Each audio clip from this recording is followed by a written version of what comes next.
दोस्तों, हमारे YouTube channel में आपका स्वागत है। ये वीडियो का लगभग तीसरा दिन है। पहले दिन हमने कक्षा 10वीं की गणित का व्रत से संबंधित वीडियो अपलोड किया था और last day Coulomb's law upload किया था। और आज हम बात कर रहे हैं विद्युत द्विध्रुव के कारण अक्षीय स्थिति में विद्युत क्षेत्र की तीव्रता का व्यंजक ज्ञात करना। इसके लिए सबसे पहले हम कोई द्विध्रुव AB मान लेते हैं, जिसका केंद्र O है। इसकी दूरी जो है वो 2L है और इससे अक्षीय स्थिति में कुछ दूरी पर कोई बिंदु P है, जहाँ पर हमें विद्युत क्षेत्र की गणना करनी है। इसको हम दो कंपोनेंट में डिवाइड कर देंगे। एक कंपोनेंट हो जाएगा हमारा E1 और एक दूसरा हो जाएगा E2। बिंदु O से P तक की दूरी को R मान लेते हैं। बिंदु O से P तक की दूरी को R मान लेते हैं और इसको हल करते हैं। इसमें सबसे पहले हमें वर्णन करना पड़ेगा। माना कि AB कोई द्विध्रुव आघूर्ण है। AB कोई विद्युत द्विध्रुव आघूर्ण है, जिस पर क्रमशः -Q और +Q आवेश है। AB आघूर्ण है जिसकी दूरी 2L है तथा केंद्र O है। O से R दूरी पर अक्षीय स्थिति में कोई बिंदु P स्थित है। कोई बिंदु P स्थित है, जहाँ हमें विद्युत क्षेत्र की गणना करनी है। इसके लिए हम कूलॉम के नियम को अप्लाई करेंगे। कूलॉम का नियम होता है F = 1/4 पाई ε0 Q1 × Q2/R²। चूँकि हम यहाँ से A बिंदु से गणना कर रहे हैं, इसलिए हम यहाँ लिखेंगे बिंदु A के कारण P पर विद्युत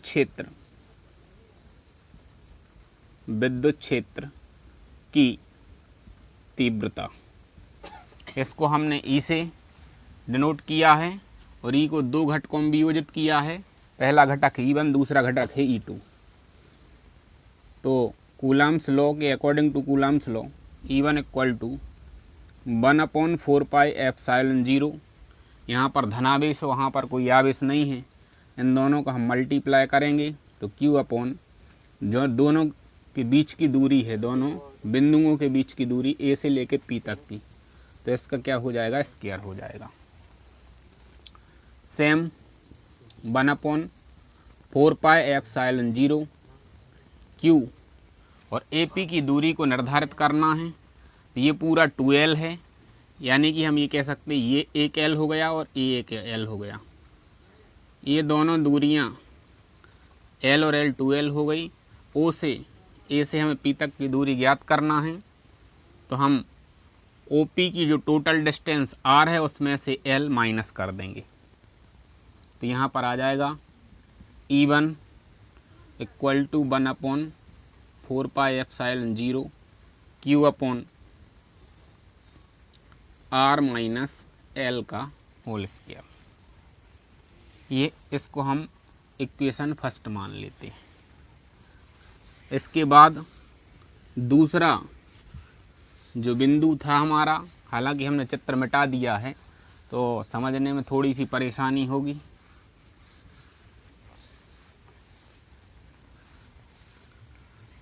अब पुनः बिंदु बी के कारण P पर विद्युत क्षेत्र की तीव्रता, जो हमने E1 E2 घटक माने थे इसको हम E2 से डिनोट करेंगे, दर्शाएंगे तो 1/4πε0। और दूसरा आवेश Q था तो Q आ जाएगा और टोटल दूरी हो जाएगी BP, तो BP का whole square. E2 is equal to 1/4πε0। Q/BP को लिखेंगे R+L, ये हो जाएगा इक्वेशन नंबर 2। चूँकि बिंदु P द्विध्रुव से दूरी पर स्थित है, अतः E को दो घटक E1 व E2 का परिणामी ज्ञात करने के लिए दूरी क्या है, कम है। कम होने के कारण E1 is greater then E2। इसी के अनुसार E इक्वल टू, ये बड़ा है तो छोटा वाला जो है उसमें से माइनस कर देंगे, E1 माइनस E2। यहाँ पर फर्स्ट इक्वेशन और सेकंड इक्वेशन से वैल्यू पुट कर देंगे। E इक्वल टू, ये हो जाएगा 1/4πε0 Q/R-L का स्क्वायर माइनस 1/4πε0 इंटू Q/R+L का स्क्वायर। इसको सॉल्व करते हैं।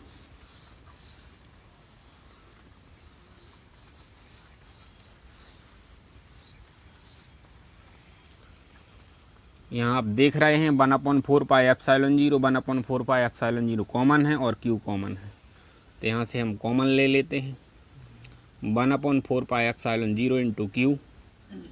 अब हमारे पास जो बचा वो है 1/R-L का स्क्वायर माइनस 1/R+L का स्क्वायर। 1/4πε0 into Q। यहाँ पर हम LCM से इसको सॉल्व कर लेंगे। LCM आ जाएगा R-L का स्क्वायर और R+L का स्क्वायर, क्योंकि जो हमारी संख्या उसका ह्रासमान है। इसके बाद इन दोनों का इसमें मल्टीप्लाई करेंगे और R-L से डिवाइड करेंगे, तो ये आ जाएगा R+L का स्क्वायर माइनस, सेम कंडीशन होगी यहाँ पर, इन दोनों का मल्टीप्लाई करेंगे और इससे डिवाइड करेंगे, तो ये आ जाएगा R-L का स्क्वायर। अब यहाँ पर आप देख रहे होंगे ये है R+L और ये है R-L।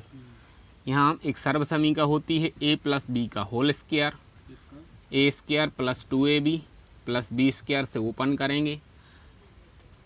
इस वाले पोर्शन को A-B का whole square, A² - 2AB + B² से ओपन करेंगे। यहाँ पर भी हम देख रहे हैं ये R-L और ये R+L है, तो इसको A+B और A-B is equal to A² - B² इस सर्वसमीका से ओपन करेंगे। इक्वल टू 1/4πε0 इंटू के, यहाँ पर हम ओपन कर रहे हैं इसको, तो सबसे पहले आएगा A² यानी R² + 2AB यानी 2RL + L² माइनस, और इसको कोष्टक में रहने देंगे, R² - 2RL plus L square, ये कोष्टक बंद। और यहाँ पर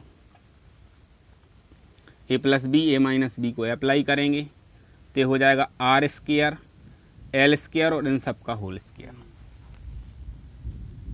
equal to 1/4 pi epsilon 0 into Q.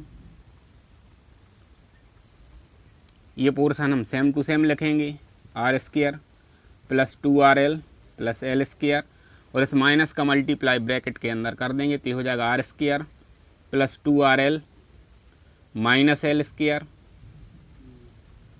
कोष्टक बंद। यहाँ पर इसको ऐसे ही लिखा रहने देंगे, आर स्क्वायर एल स्क्वायर का होल स्क्वायर। ये प्लस का आर स्क्वायर ये माइनस का आपस में कैंसिल हो जाएगा, माइनस का एल स्क्वायर प्लस का एल स्क्वायर आपस में कैंसिल हो जाएगा इक्वल टू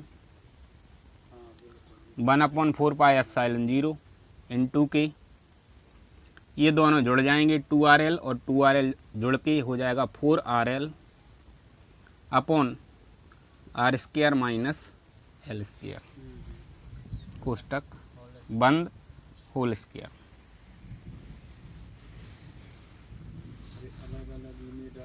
अब यहाँ पर एक कंडीशन और आती है, चूँकि विद्युत द्विध्रुव से जो केंद्र है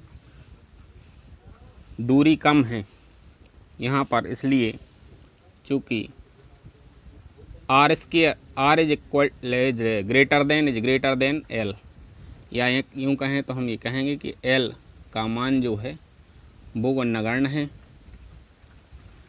इसलिए नेक्स्ट स्टेप जो हमारा है उसमें आएगा E equal to 1/4 pi epsilon 0 into Q. 2 का हम यहाँ पर गुणनखंड कर दें तो हो जाएगा 2 इंटू 2RL अपॉन, ये आप देख रहे हैं एल की वैल्यू यहाँ पर नगण्य हो गई, यानी कि एल का जो मान है वो क्या हो गया 0, या ये भी कह सकते हैं एल इज इक्वल टू 0। तो यहाँ पर सिर्फ आर बचेगा तो ये हो जाएगा आर स्क्वायर और होल स्क्वायर। विद्युत द्विध्रुव आघूर्ण का जो सूत्र होता है वो होता है P equal to 2QL, P equal to 2QL। चूँकि Q के स्थान पर हमने यहाँ पर R लिया हुआ है तो ये चेंज होगा, E equal to 1/4 pi epsilon 0 और Q का अंदर गुणा कर देंगे इस ब्रैकेट में तो ये हो जाएगा 2 इंटू 2QL R अपॉन, ये घात के ऊपर घात लगी है तो घात का गुणा हो जाएगा तो ये हो जाएगा R की घात 4 इक्वल टू 1/4 पाई एप्सिलॉन 0। इस पूरे के स्थान पर हम P पुट कर देंगे, ये 2QL इसकी वैल्यू है तो आ जाएगा 2PR अपॉन R की पावर 4। ये R है, ये पावर 4 है, इससे एक पावर कम हो जाएगी, घट जाएगी तो आ जाएगा E equal to 1/4 pi epsilon 0 into 2P upon R की पावर 3।